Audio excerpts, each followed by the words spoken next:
So, dito na ako sa Tarlac. Kunin ko na siya. Shout out sa daddy ko. Ito na siya!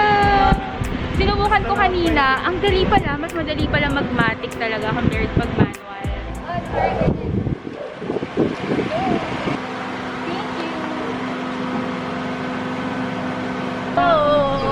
Seatbelt. Seatbelt po. Si Blackie, wala pa siyang pangalan. Pero, itatry natin. Ay, bakit may bago? So, day 2 dito sa Tarlac. Punta muna kami ni Arnold sa bayan ba? Sa Tarlac para asikasuhin ang tubig. Ayun. So, meron nangyaring ko na vlog. Nag-overheat yung sasakyan. So, medyo tumirik kami dito sa gitna. Dito sa may Metro Town Mall. Ito yung Metro Town Mall dito sa Tarlac. Tarlac City. Ito siya. Gusto ko Altis na puti eh.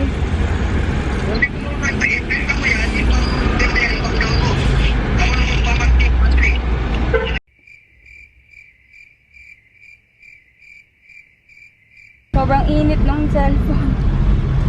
Ang init siya. Nakadating naman kami ng okay, na hindi hulas na hulas. Pero grabe, sobrang init. Ayun, mas malamig dito.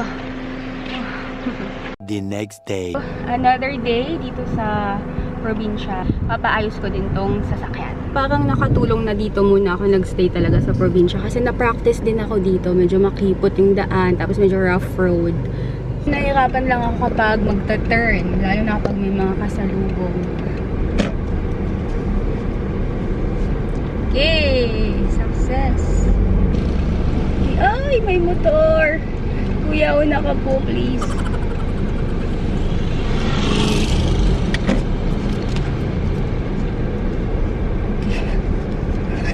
Sorry. Buti nakita ko dito yung pamangkin ko. Ito yung pamangkin kong pogi, si Charlie. Hello. Buti nakita ko siya. Saan mapunta? Sa ano, papagawa ko nga ito sa sakyan. Sa Jollibee. Jollibee. Oo. Yung sa papuntang Matalapitap.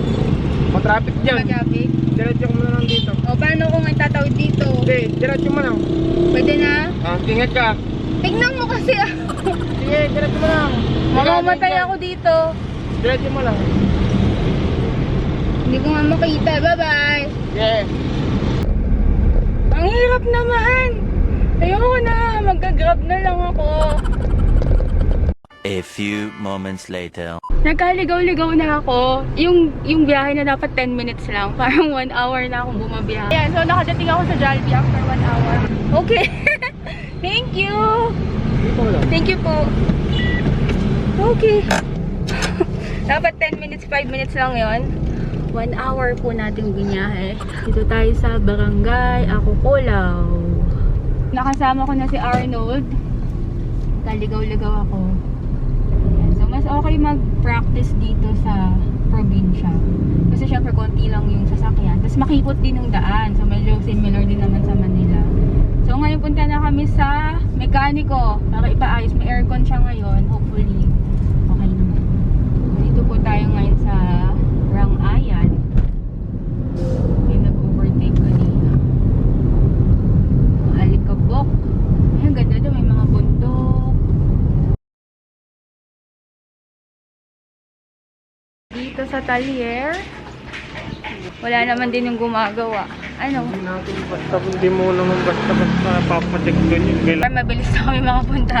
Si Arnold na yung magmamaneho. Wala yung mekaniko doon sa shop niya. So, kami yung pupunta sa mekaniko.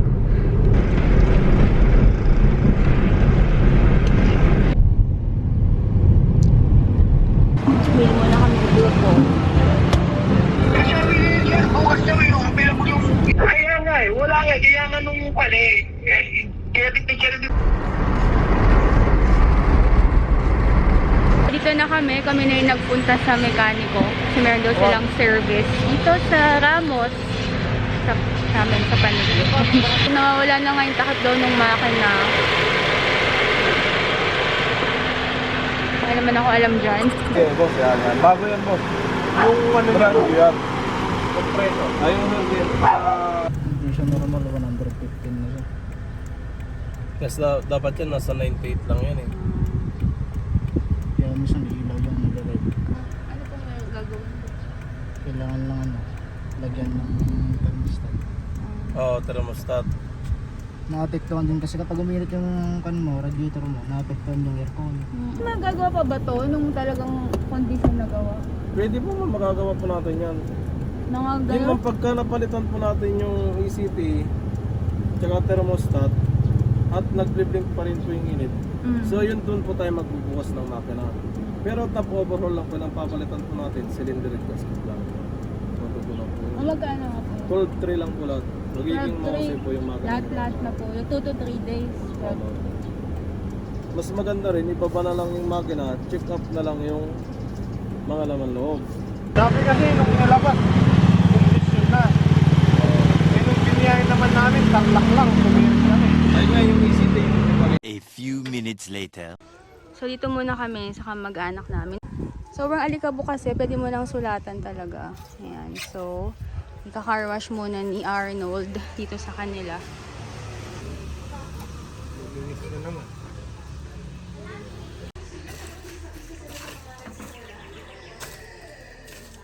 Galing naman mag-car wash, pati loob. Linis na, nawala na yung mga sulat. Sobrang alikabok pa din ng sulatan kanina. Bagong ligo. So, nag-car wash, tapos biglang umulan. Sayang. So, sayang yung kinar wash kasi umulan din. Anyway, andito kami sa mga samgyup. Iba yung tawag nila dito sa samgyup. Samji, tawag nila. Ayan. So, ito yung in-order namin dito. Bali, 3 order na to and then unlimited na tong 4. So, per person, 199. Diba ang mura?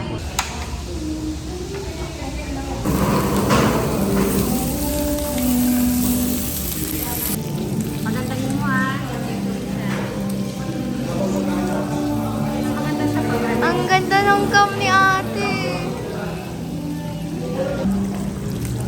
Yayamanin na pala kayo. Wow. Skincare. Naubos naman namin yung So ito yung problema, mayroon ditong sasakyan sa likod na hindi ko alam kung kaya ko. Doon lang, tignan mo ay dyan sa may wire. Kanina niya pa kinakanta yung paro-paro dyan. So, atras po ako. Kaya lang mayroong sasakyan sa likod. Bukan natin. Dyan ka dito ako, okay na? Sige lang, sige lang.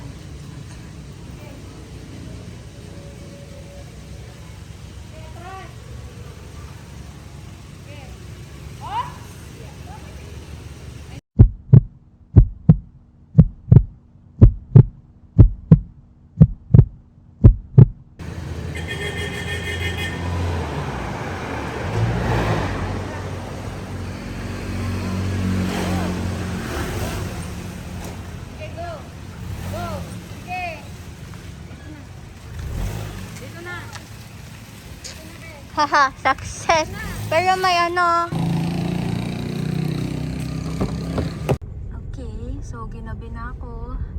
Balis ako ng maaga, nabalik ng madilim. Pero ito nga, sobrang gandang practice nito dito sa probinsya. Kasi at least, mas safe. Konti yung mga, sasakyan. Tapos medyo masikip yung daan. So, mapapractice ka talaga. Yan, ganito kadilim dito sa bukid. The next day. Magpapagas tayo at dahil malakas ang loob, full tank. Sige po, full tank na lang. Pero pag gano'n bumababa pa ulit, hindi na. Malabo nang bumaba. Magkano po? 2.4? Ilang liters po yun? 35.77. Ay, cash po kami. Goodbye 2.5. Resibo po? Opo. So medyo nangiloko na sa 2.5. Kasama ko ulit si Arnold. Medyo malayo pa tayo. Dito kami noong nakaraan. Yan, nag-stop kami dyan. Tayo, mag-stop over sa Tupig. So pag pumunta kayo dito sa amin, yan ang masarap, Tupig. So, magkano 50 pesos isang pack? 10 pieces. 10 pieces. Okay, dito tayo ulit. Mag-aayos na naman ang bahay.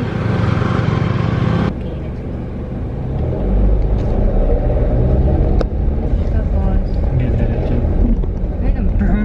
parang may pakpak na wag. Ayun, hala. Ayun o, nanginginig. Nanginginig factor.